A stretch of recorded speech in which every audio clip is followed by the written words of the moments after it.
Well, hello, and welcome to Series 2, Number 2 of the podcast series Stirrers and Saints. And today we're going to dive into looking at that image of the leader as a saint. Now, my name's Brian Harris, and I'm joined with two of my colleagues, Aaron Chitsey and Jennifer Argue. And I guess there are two key ideas that we're wanting to put across today. The one is that it takes a steady hand to hold a full cup. It takes a steady hand to hold a full cup. So if your inner world is just in complete chaos, you're not going to lead well. Steady hand to hold a full cup. And the second is that when our platform grows beyond our moral formation, disaster awaits. So when our platform or our sphere of influence gets a whole lot beyond our moral development, nothing good will happen from that. So we're going to be diving into those two ideas, a number of others as well. But I want us to start off to saying, so we speak about the leader as saint, like what does that actually mean? What does that look like in practice? But I'm wanting to begin by just asking this question. Like, imagine you have the opportunity to be part of an organization where the leader is astonishingly competent, like really, really very, very able, but has also got the reputation of being a little bit of a sleazy character, just a bit slimy, like not altogether, just not morally very well formed at all, but successful, no question about it. Versus you also have an opportunity to work for a place where, like, truth to tell, the leader's not necessarily fully up with things, maybe a little bit behind in some areas, needing to be like upskilled a little bit, but their integrity is beyond question. They have a genuine shepherding heart, care for the people who work for the organization, and are very open to growth and to development, have a bit of a growth mindset. But at this stage, in terms of competence, wouldn't rate them necessarily all that highly. So you've got to choose which organization you're going to work for. And either Jen or Aaron, you dive in, you tell me which one you choose and why. Okay, well, I have to go with character. I have to go with the organisation where the leader has integrity and recognises that maybe they've got some areas of deficit in terms of their capacity, their skill set, because I'm going to work on the belief that if they are people of integrity, they actually would have selected others around them who will fill the deficit for them, so that competency will show up in the next tier down. Okay. What if they are not that self-aware? They're extraordinarily nice, but they aren't that self-aware, and they actually think they're better than they are. You know, I still think I'm going to have to go with integrity because so many organisations and even places that I've worked in my 40-odd year career where there have been leaders who have been very competent but a bit sleazy. They just do so much damage to the organisation and to the culture that the organisation's not able to achieve the vision and the mission and the values and the competencies that they would want to. Okay. So that would be my personal position on it. But that said, I know people and I've worked with people who would say exactly the opposite. Okay. And there's value in it. You know, it's valid. And why would they say that? Because I think because, again, they perhaps have, I mean, we all speak out of our experience, don't we? So if you've had an experience of working in an organisation where a leader is highly competent but maybe lacking some of the emotional awareness, emotional intelligence skills, you can thrive in that competency. Right. And similarly, if you've worked with someone that is not particularly competent, but they deeply engage in building culture in the organisation, then if that's what you've noted and that's what's worked for you and you've seen the benefit of it. So I think it's actually quite a difficult question it's a to real answer, dilemma. isn't it? But it's a very real dilemma. Okay. Well, Aaron, I don't know what your position on this is, but let's keep it interesting. So just tell Jen why she's wrong. And let's look at it from that perspective. Oh, I don't know. I've hedged my bets. You did hedge a little bit. I think I would want to go with character as well, but would you ever get anything done? Would anything ever happen? And would your time, your energy, your life be wasted if you're working for an incompetent leader? Nothing actually moves. So, Brian, you define a leader as somebody who makes a difference. If a leader is not competent enough to make a difference, nothing changes. You're doing nothing. Okay. But if you have a leader who is capable of, is competent and making a difference, but they're lacking integrity or they're sleazy, then you might be able to tick a few boxes, but you're going to have a lot of damaged people along the way. Could you reform it from the inside? So then the question is, what's easier to reform? Can we change the easier competence or the character? Yeah. Okay. Yeah. Well, let's just do some of these kind of, this sounds really odd, the sleaze factor test. Like, Okay. so which of these would you live with? So if your leader were just not a very honest person, like they just find it difficult to be transparent and they'll tell the easy lie rather than having a difficult situation. But they are basically quite competent and their decisions are usually quite good. But to save face, they are often not truthful. Like, could you live with that or not? I think it would depend on the degree of untruthfulness and what it was actually going to impact. Okay. I guess, though, with untruthfulness, you don't really know the degree. You're always guessing. Like, is this the That's so truth or good. isn't Yeah, it? Is that's this a right. truthful moment or not a truthful moment? What about just cutting corners, or even worse, maybe like being really harsh? Or no, here's another one: angry outbursts. Like, would you put up a leader with angry outbursts who like it's fine, boom, and like taking all their vent and frustration out on the staff? Would that be acceptable? I mean, it's not acceptable, I know, but would you put up with that if the person were really competent? I think personally, I'd prefer the leader who lies, who tells untruths, than Okay, a, prefer a lie than than a an person angry with outburst? Angry Okay. outbursts, yeah. Why? That's just me personally. I don't know why. I think that's my personality. Okay. I think that would affect me. Okay. I mean, I wouldn't want either, to be clear. Okay. I think personality really plays into it, Aaron. I think that's absolutely right. Daniel Goleman, who did all the work around, brought into our into the research arena the issue of emotional intelligence. After releasing all of that, he wrote a paper in about 2001, I think it was, where he was looking at exactly this issue around the emotional capacity of the leader in terms of how they show up.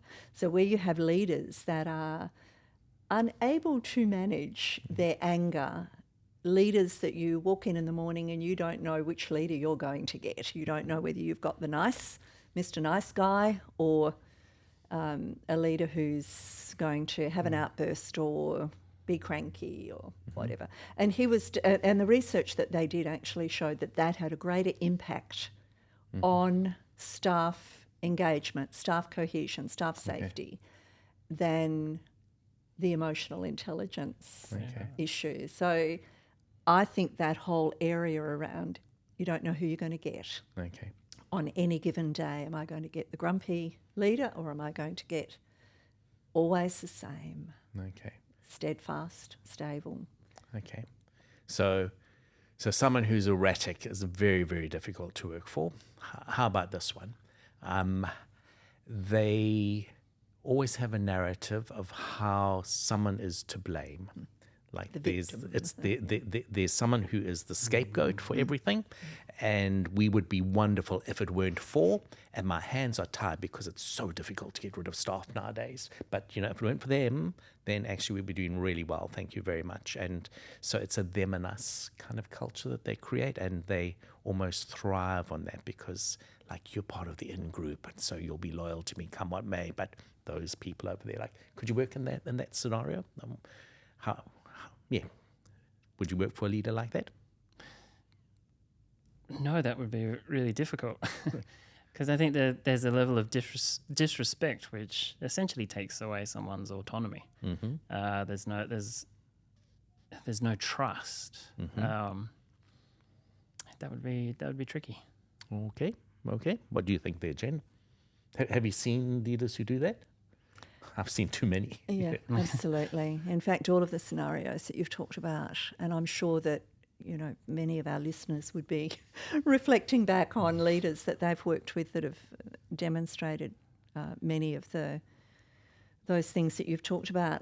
I think the question around could you work for a leader like that, in reality, a lot of people don't get a choice. Sure. Because we're not always in a position to be able to go, I'm not doing this, I'm out of here. Yep.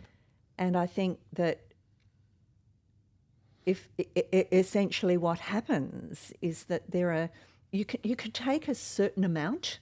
There might be, for a while, you might be able to deal with someone who you never quite know. I mean, you work out strategies, don't you? Avoid the leader at all costs.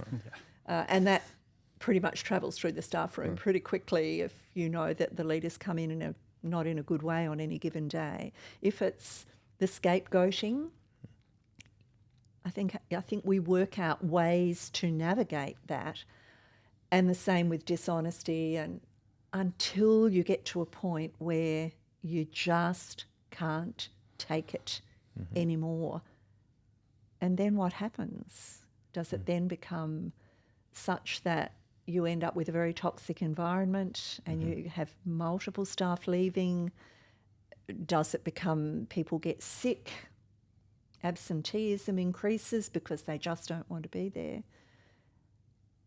And I think it has a profound, all of those things, whether it's lack of competence or lack of character, will ultimately have an impact on staff. So what do you say, though, when someone says, I know I'm not perfect, and, here's your leader, and they've had a horrible outburst at someone or whatever it is that's happened, and they, like a humble, reasonably approachable way, and they say, listen, I'm sorry, I know I'm not perfect, but come on, folks, we get results here. We really do get results. You've seen them year after year. Are you still employed here? Do you get paid well? Do we make a profit? Like, please, just get off my back. I do my best. I'm not perfect. No one's perfect. I blow it, reasonably often. But, hey, get over it. And I'm thinking of, like, a number of, like, I love detective things on TV. They're the ones I watch. And quite often, the like, key detective, someone like Vera or whoever, like, if you watch those programs, like, she can be really horrible to her staff, really very intolerant and very, very awful, actually. But you love her at the same time. Like, is it like, oh, don't worry about it. It's fine. We'll cover for you. Is that okay? So what is it about Vera? You watch it as well, do you, Jen? I've watched it on occasion. Jen, you like? I love it. That's a great show. So what is it about that kind of... So Vera is a good example. I mean, you certainly see in the TV show lots of eye rolls. Right. Yeah. But what is it about her that there's got to be something about her and her style of leadership that has a level of respect that people are prepared to tolerate, the snappiness and the way that she can be terrible. She can be absolutely appalling in the way that she speaks to people. So bearing in mind, it is, very clever scripting to create a character like that, because people do keep going back and we keep watching. Yeah. But in reality, what is it about her that she gets the buy-in from her team? So there doesn't seem to be a high staff turnover. No. Which may actually be to do with the contracts for BBC. Oh, they even come back, actually. Yeah. Or they get killed off, but yeah. And I wonder if there is sufficient relational capital and between a leader like Vera... Who is a mythical figure and not an actual real person. But that sort of leader, does exist, and we do try to cover ourselves in the way that we behave at different times. So if a leader is to do that, is there sufficient relational capital that the team will go, when Brian is like that, When I'm like that, thank you very much, we Jen. actually love Brian. You've got enough relational capital, Brian, that we're going to go, I'm not Vera. Promise you I'm not Vera. oh, Brian's just, Just being Brian. just having a bad hair day. Yes, just being Brian. Don't have much hair. So Every day's a bad hair day. every day's a bad hair day. Yeah. So I wonder if that's the, when you say, what do you say to that? Well, I wonder if there's enough relational capital there. But then I wonder how long the relational capital will last. Well, I'm with wondering, people. so I don't want to sound disrespectful, but Jen, you and I are of a particular generation. I don't know if you watch Vera at all, but Aaron, because you're a different generation, and I'm wondering if, like, Jen and my generation might be a little bit more tolerant, because we probably were in an era where this kind of slightly eccentric, strong, bad-tempered, but essentially good-hearted leader, like you'd say, that's fine. We know they mean well. Yes, there are the tantrums and everything else, but we'll cover for that because they mean well. I'm not convinced another generation might see it like that.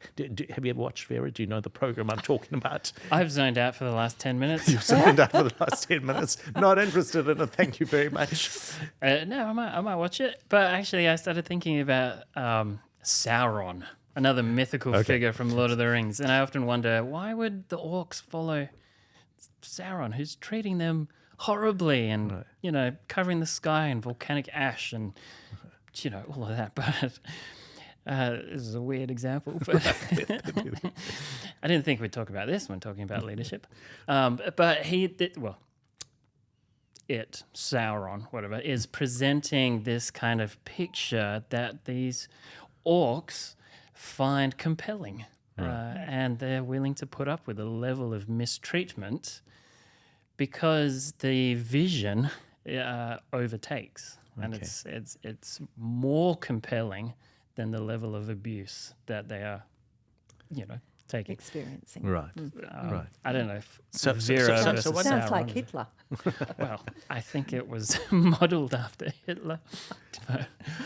Well, let's try and rescue something from all of this Okay, conversation. so from Vera to Sauron to Hitler. Okay, let's try and bring it home a bit. Where's the saint in this? Where's the saint in all of this? I think we have perhaps been saying that people don't necessarily look for people to be absolutely perfect. And I imagine that when we say, like, a leader needs to be a saint, there is the risk that people would say, well, that's just beyond me. I think it's probably helpful to remember that in the Bible, saint is actually a pretty down-to-earth term. In fact, every Christian person is called a saint. That's how everyone's addressed. When Paul writes his letters, he writes them to the saints at, and he wasn't meaning to a small number of the church in that place. He was meaning to the entire church, to the saints at Ephesus or wherever. And really, to be a saint means to be someone who's holy, and to be holy means to be set aside for a particular task. So the dishes in the temple were considered to be holy not because they were magical in some way, but because they were purely for the use of the temple. So this idea that you're a saint is like you set aside for a task, and you really focus on that. And I think in leadership, to think, actually, I'm called. Called is a strong word, but like, I'm meant to be doing this job. There's something that matters. There's a vision that kind of invites me to step into something bigger than I otherwise would step into. And I stay focused on that, and I don't live a dualistic life where I'm a little bit this and a little bit the other, but I recognize I need to turn up because there's something I'm turning up for, and I am disciplined because of that. Well, that's what it means to be saintly. Like, I'm not pulled in 1,000 different directions. So how important is it, do you think, that people do sense that this person that I'm following, like, they're really committed to what they're doing, they're trying to do that really well, and they're committed to their personal growth? And I'm sure that you'll say that's very important, but in what way does that inspire? Why does that make a difference to people? Is it because there's a level of authenticity? And I think people are looking for authenticity. Your comment earlier, Brian, about our generation, I think is absolutely right. And I think, Aaron, I'd be interested in your thoughts on this.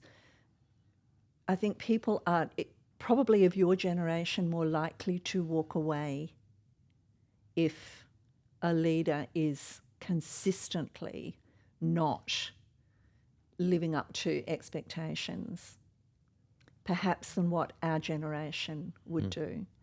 So if you have a leader who's authentic and saying, hey, look, I didn't get this right and I need to work on that. Is there a level of actually this is, well, we'll give them another chance. We'll give them an opportunity to see what growth and development can take place and whether that's going to impact how I feel about coming to work and what it is that or how I feel about being part of this team.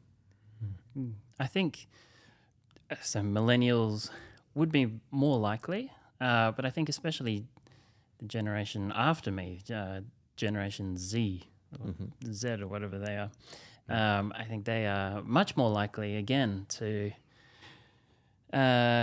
leave jobs that they're actually not particularly comfortable in, as opposed to kind of other generations who might put up with it a little bit. Personally, I would find both circumstances really difficult. I think character does matter, but I think leadership competency does matter as well. Okay, so I think we're actually saying let's not have false alternatives. The reality is that if you're given the option of not very competent leader but lovely person and awful person but very competent, you'd probably say, I'm still looking for a job then. It's quite like you say, well, neither place is going to really be suitable. And you may or may not be able to find that. So let's try and be practical. We're saying that it's really important that leaders are saints or that they're really committed to moral formation. But how does that actually happen? I don't know if either of you want to kind of just jump in and say the sorts of things you're doing to ensure that you're still growing and what's helping in your moral formation. I listen to the Stirrers and Saints podcast. That's a key number part one. in anyone's growth and development. 5 out of 5 there, Jen. Yeah. And I read the book. I've read the book. 10 out of 10. 10 out of 10. Good. I think for me, reflection as well. Like I've actually noticed, so this year I've tried to be more intentional in actually writing a journal. Okay. It's not much. I just write Right. down thoughts, and I often forget to. Right. And I find that when I do, I actually feel a lot better. That's not necessarily morality. I guess my own mental health. Right. I feel better. But that process of reflection, I'll actually think back and really intentionally notice or try to notice things that I could have done better or that I missed or something like that. And I find that actually I'll start thinking about that. And I mean, I hope that the following day that I'm more attuned to those sorts of things. Okay, so you actually write those out as I opposed do to write those out, yeah. like it's not into a laptop, something like that? No, You pen and physically- paper. And do you find that's, I mean, is that just a preference or does it make a difference for you? I think it does make a difference. I think I have to really slow down. I can write a lot more on a laptop than I can writing, and there's something very cathartic about the tactile, physical Right. sensation of writing Okay. with my hand and a pen. Right, okay. So it slows you down, makes you think about what you're saying a little bit more carefully. Yeah. Okay. Jen, anything for you? Actually, I have to say I'm really enjoying the season of life Right. that I'm currently in. One of the challenges of being a leader for the decades that I was with a large staff and big projects to implement and engage in, and being a mum and having children, my mind was just so absorbed with so many things. So it was challenging during those years to really carve out time to step back and just to stop long enough to be able to really think and reflect.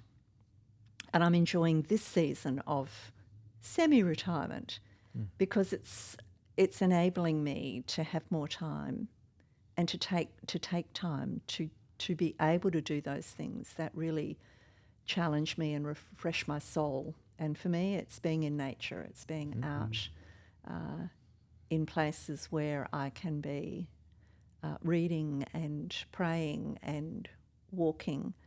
Another thing that I've found is that I'm finding that I'm intentionally looking for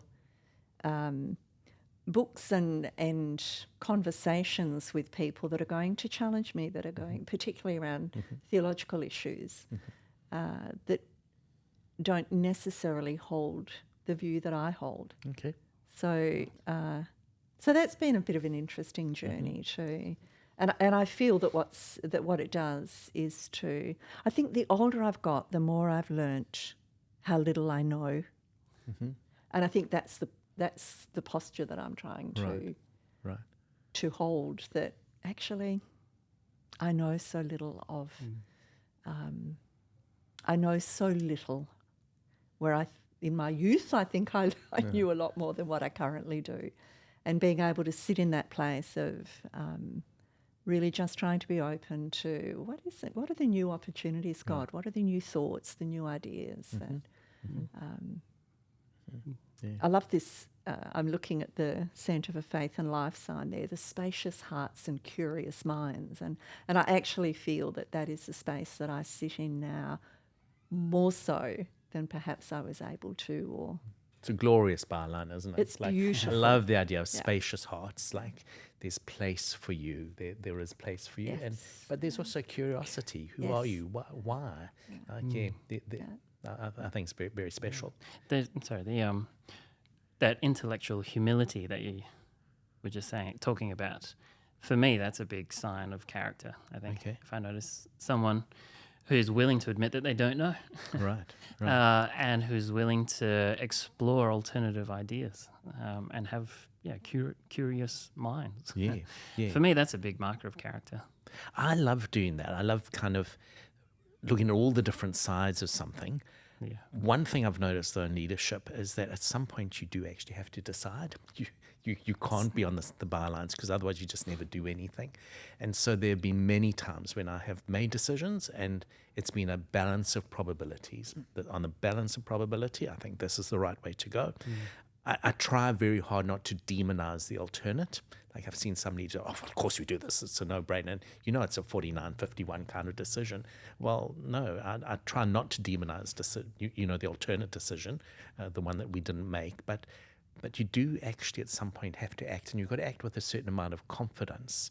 And in fact, just yesterday I was listening to a podcast where the person on it was saying, don't overdo humility. You have to have enough arrogance to push your ideas through, otherwise nothing ever happens.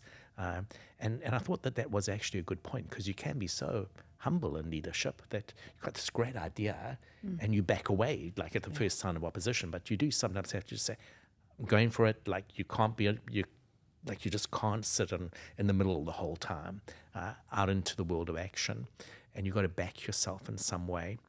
There's a level of confidence, isn't there? You've got to be confident in your own ability. Yep. But at the same time willing to admit if it's a mistake, if it was the wrong call. Yep. Yeah. It's that professional resolve tempered with great humility, which is the Jim Collins idea of level 5 leadership. Yep. Which is really just a Jesus model of leadership, isn't it? Significant professional resolve, but tempered with great humility. It's that dance. I think the other side of humility, it's not just knowing what you don't know or knowing that you don't know something, but it's also knowing that you do know something. Yep. So there is that confidence. So humility is acting, knowing when to act and knowing when not to act. Yep. It's about sober judgment, isn't it? It's about you don't think of yourself too highly, but equally you don't think of yourself too lowly, because it's false humility if you just say, I'm rubbish at everything. Nonsense. There's a reason that you're in this position and you must step up to it, and that's important. Now, I know the question that both of you were really wanting to ask was, so what am I doing to keep growing personally? So, Brian, what are you doing to keep growing? I thought you'd never ask, Jen. Dying to know. You There you go. You are an esteemed theologian. You've written books on spiritual formation. So what am I doing? Well, I have spoken about this amongst our staff several times. I am having cold water swims in the morning, like it's winter here in Perth, and we have a pool at home, which I just got fed up with cleaning, and virtually never getting in. And our heating system for the pool packed up, and we decided not to replace it. And I thought, well, I'm blowed if I'm going to keep cleaning this pool and never swim in it. And apparently it's very good for your health to jump into a cold pool and to try and stay in and to swim. So I'm doing that.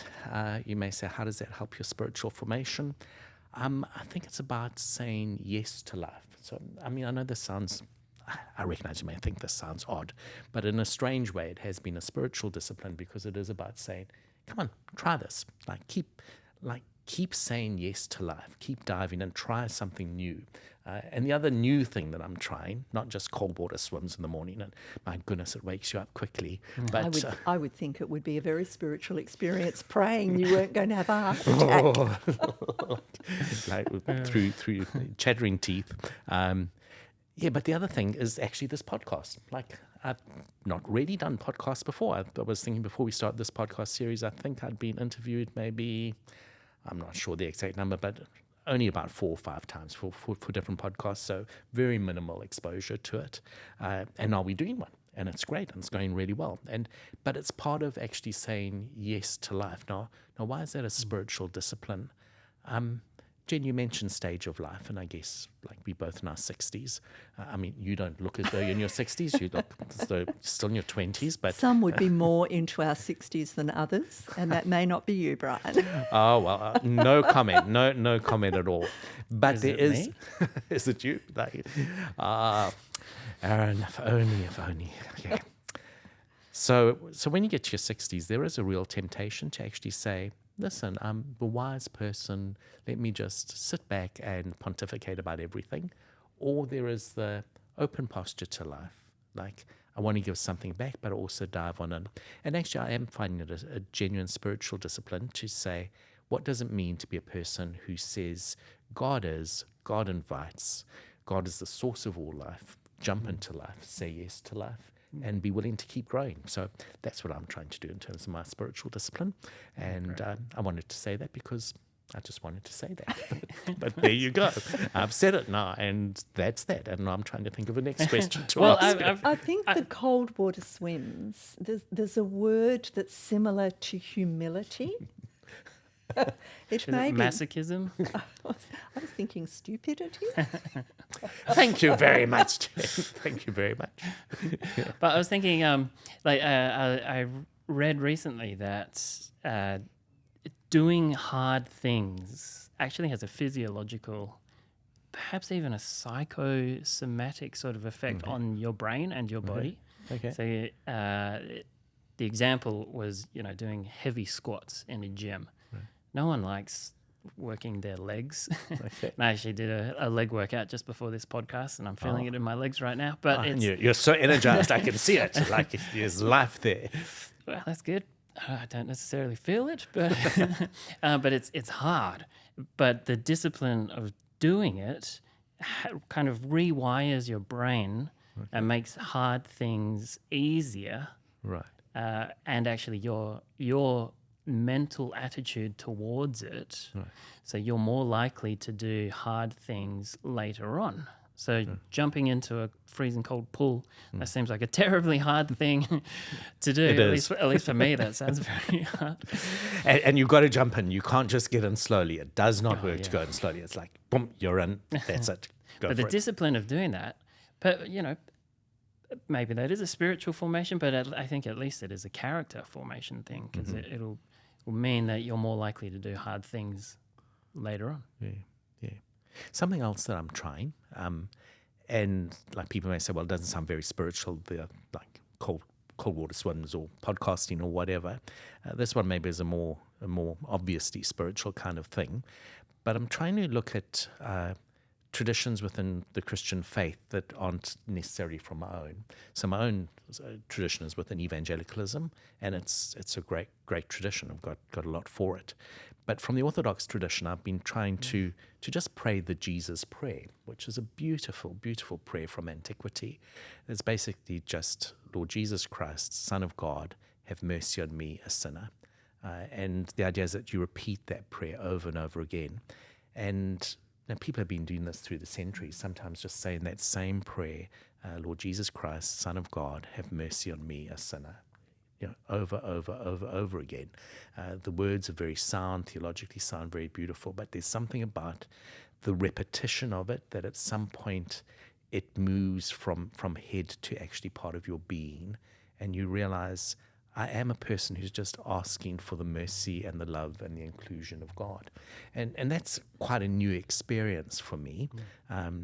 And like, watch the space. I'm not sure where it's all going to end up. I don't know. But that is also part of, like, I'm stepping into life and I'm wanting to learn more about this extraordinary faith that I'm part of.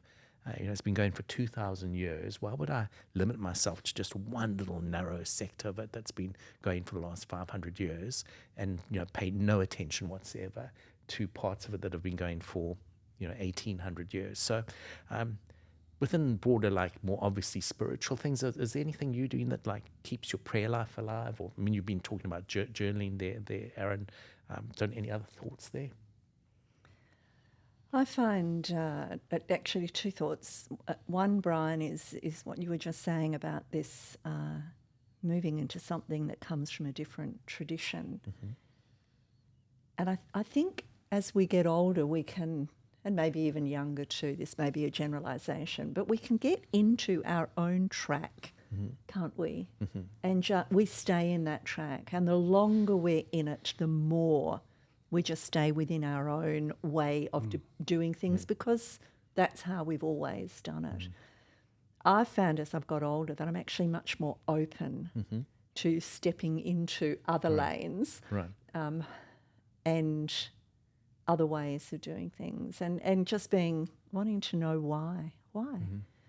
I didn't grow up in a church with any of that liturgical type of or repetitious prayer. It was much more open, evangelical, probably similar to your tradition. But I've been influenced by people who have, and the beauty. I listen to the way they talk about the traditions and the way that their church services are run, and I think there's some real beauty in some of that. I have a happy place, and my happy place is the swing, a chair swing. Okay. I have several at my home, out under gum trees. Yeah, well, you've got large grounds, haven't you? Yeah. Yeah. So you just can't have enough, and each one's got to have a slightly different perspective. I love trees. I love being out in nature, and so for me, a morning coffee out in my happy place, listening, reading. It's time that I've been able to carve out that I haven't been able to do because I've always been racing out the door to get to work. So I think for me, those sort of practices of being able to just spend time in nature, and I find I hear God in those places, perhaps in ways that I don't sitting in buildings or.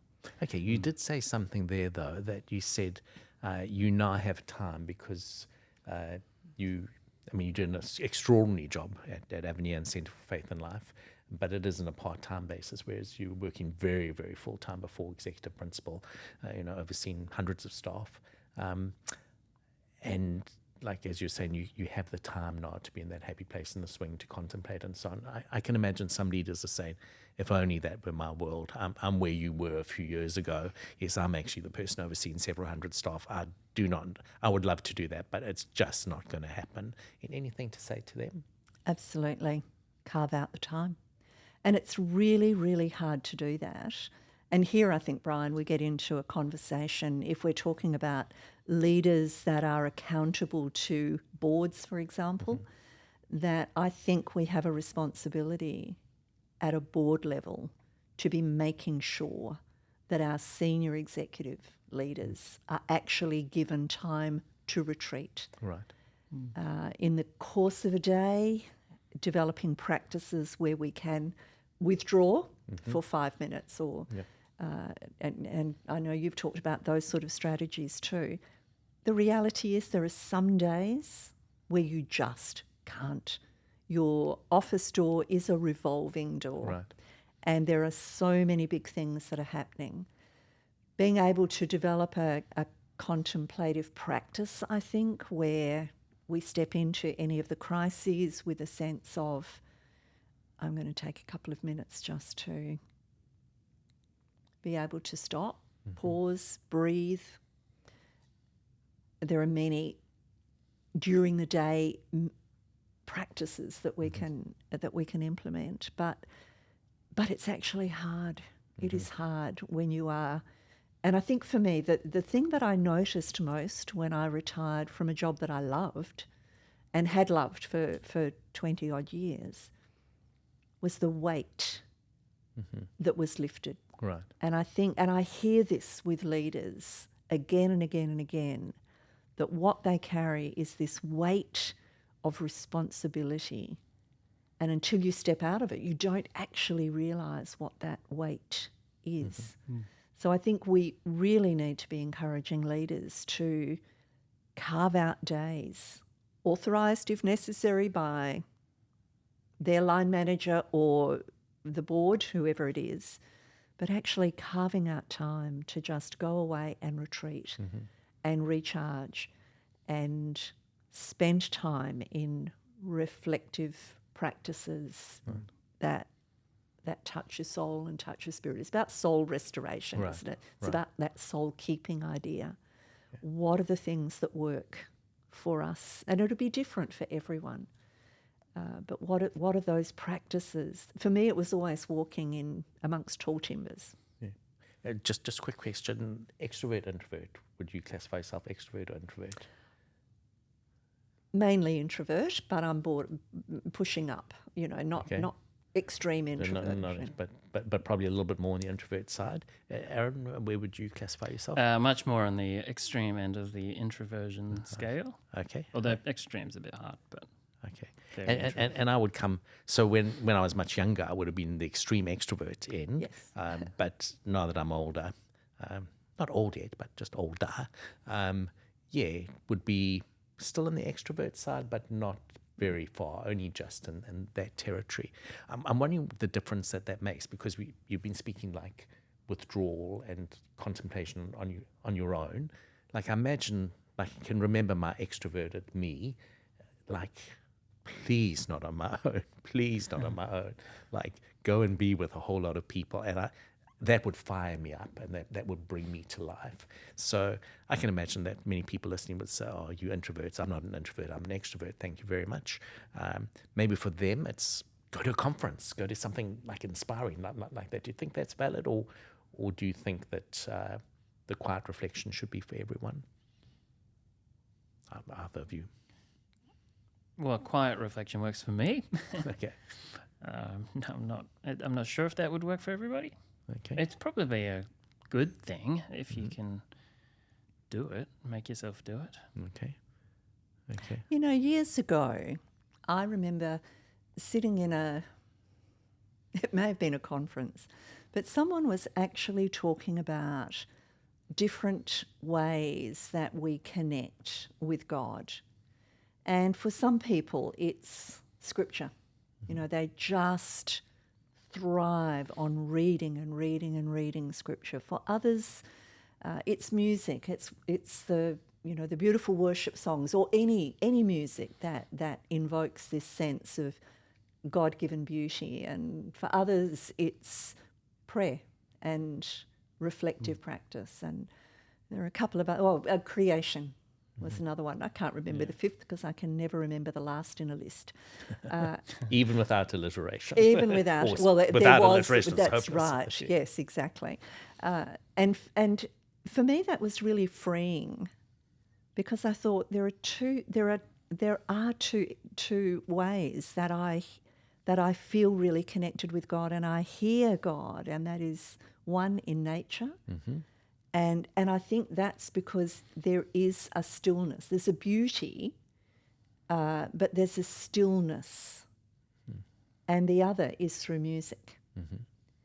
And so I'm like you, Brian. I used to be extroverted. I have, as I've got older, I sort of sit right on that borderline. Right. But I think everyone is so different. We just have to find what is it that restores our soul? What is it that enables us to continue to hear God and that whisper of His Holy Spirit? And if it's walking or hiking in the bush, or if it's sitting with someone having a coffee and a rich conversation, or whatever singing it with is. 10,000 people. Exactly. Because like singing with 10,000 people can be extraordinary. Absolutely. Yeah. Absolutely. I just think we have to find it. Whatever that is. Our lives are so noisy, our jobs are so demanding, the responsibility is so great as a leader. We need to find out what it is. If we haven't already discovered it, we need to find out what is it that enables me to make the good choices, to remain on the saintly side of my leadership and my character. What is it that enables me to be ethical and to be a shepherd leader and to care for the people that I'm, called to serve? So all of that, I've got to work out what's right for me, and everyone listening has to work out what's. So the question becomes, what is your plan? And let's remember, in this podcast, we're just trying to emphasize maybe two things. It takes a steady hand to hold a full cup. Like if there's inner turmoil inside of you, like leadership will just spill everywhere. There is a sense in which you do have to come to terms with yourself and with your own inner world. And if your platform outgrows your moral foundation, disaster awaits. So you've got to look at your moral formation, and you should be doing that, because if your platform suddenly starts growing and you're not up to it, well, then there will be no really good outcome. We've been saying how tragic it is if your platform might grow and your moral formation is lagged behind and disaster awaits. And I guess the emphasis of what we've been saying is don't let that happen to you. But here's the thing, sometimes it does. And there could even be people who are listening today saying, thanks, but that's just too late for me. Like I have actually had a moral failure, or something has gone badly wrong. Is there a way back as a leader if you do actually fall? And some leaders fall very, very visibly, very publicly. Everyone knows about it. Like, what happens if that happens? Do you just have to quietly scurry away and be forgotten about forever, or is there a way back? What do you think? There might be exceptions, but I would hope that there is a way back. But perhaps for some people it would be a very difficult path back. A lot of trust needs to be re-earned, a lot of reconciliation, whatever it is. It would be a lot of work, a lot of hard work. But I would hope that there is a path back. What if the path just seems too hard? Because certainly I have seen people and had contact with people, and they've just said, I'd love to, but you know what? Just mending so many broken bridges would just be exhausting, and I feel humiliated, and I don't know if I'm up to it. Like, what would you say to them? I think that's a question that there's just not a one-size-fits-all. It's so multi-layered. I think, Aaron, what you're saying about, depending on the situation, maybe there's a way back. You'd have to hope so, maybe, or hope that there's maybe a different path. I think what is important in that situation is how those of us that are standing around, deal with it. How do we support that leader, that whoever it is? How do we support them? How do we stand with them? How do we walk with them through that? How do we wrap them in dignity so that the shame and humiliation of whatever the circumstances are isn't overwhelming, but that there is a sense that they can find their way back into... It's about redemption, isn't it? It is. Whether the redemption will ultimately lead to one day leading again or being in the same leadership role, I don't think that would depend on the circumstances. It would depend on the organisation. That expression you used there was very beautiful. Like, it's about wrapping people in dignity. Like, it's about some people from the outside just helping, because actually the tendency is like it's the pack mentality. You're wounded, like, we can get you, we can bring you down, expose everything. And yet you say, no, actually, someone's fallen, let's just see is there a way we can wrap them in dignity and help to equip them for the much longer journey that lies ahead. So it's not about pretending that things haven't happened, because that doesn't help anyone and no one learns if that happens. But it is about, like, there's a journey back. It might be quite a long journey, and it takes maturity on everyone's part. But what are we, if we're a Christian group and there is no place for grace? Like who are we if we are that kind of place? Yeah, those are very sobering questions. It's perhaps a fairly sober note on which to end, because our time is pretty much up now. But we have been looking at this question of being a saint in leadership, like just this image that comes from the Stirrers and Saints book, the leader as saint. And we've been saying, like, your spiritual formation and your moral formation really does matter. Take it seriously, because it takes a steady hand to hold a full cup. And if your platform grows beyond your moral formation, then disaster probably awaits. So as you go out into whatever your week might hold, I think that we want to give you that encouragement. Take seriously the way in which you can be formed morally. And there are many ways in which to do that, but perhaps begin just by saying, this really matters, it really counts. Thanks so much for having listened to this podcast. It really help us if you could give us a like, follow us, let other people know about our details. Stirrers and Saints podcast. Thanks so much for listening today.